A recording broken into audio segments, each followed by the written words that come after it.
It's Toasty the day as St Johnstone finally get their Born in the USA. Yeah.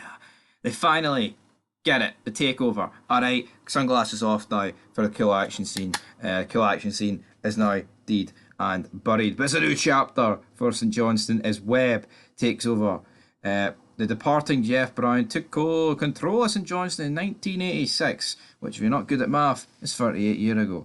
New owner though, Adam Webb. So we'll go into it, right? Blah, blah, blah. He wants to change what's necessary off the field for the club to grow. Budget. Training facilities. That's what I like to hear. I want to see Scottish football improve, and for it to improve, you need clubs at the bottom to get more money, and then that'll trickle its way up to the top, won't it? But yeah, so the American lawyer Webb has completed his takeover, ending almost 4 decades of Jeff Brown ownership at McDermott Park.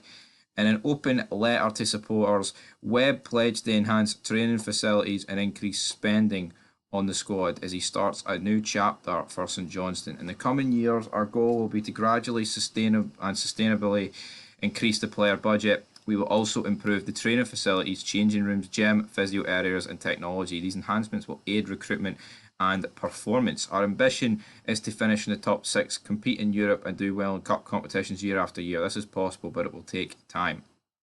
Yeah, big words, I get it, right?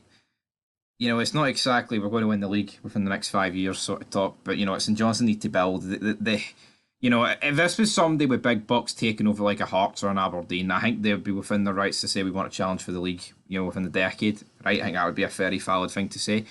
But for St Johnstone, they're keeping their feet relatively low to the ground. But Webb warned the club would need to adapt in order to reach the levels needed to sustain its Premiership status. Though he vowed this would be done in consulting with the fans. In order to survive at this level, we have to grow the club, he continued. We need to attract new fans, we need existing fans to become more engaged, and we need more commercial sponsors in order to increase our playing budget and remain competitive in the Premiership. So we have to make changes to improve all aspects of the club in the coming years. Right, so he's bought 75% of the club. He also has a 10% share in English League One side Cambridge United. So forget about Cambridge, Jeff, alright? You've got 75%. You've a real chance of Champions League football and winning the league if you put your money where your mouth is. I'm not too sure how much the guy's actually worth, which is a pretty big deal. I mean, if the guy's worth 20 million, billion, trillion, zillion or something, then maybe he could pump all that money into St Johnstone. But is it going to work like that? Probably not.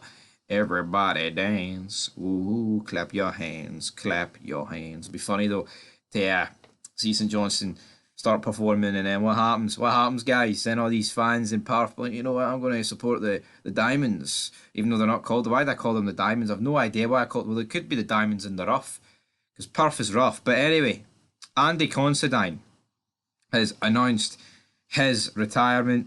He made a total of 645 senior appearances. Aberdeen, Scotland, St Johnstone, every club under the sun.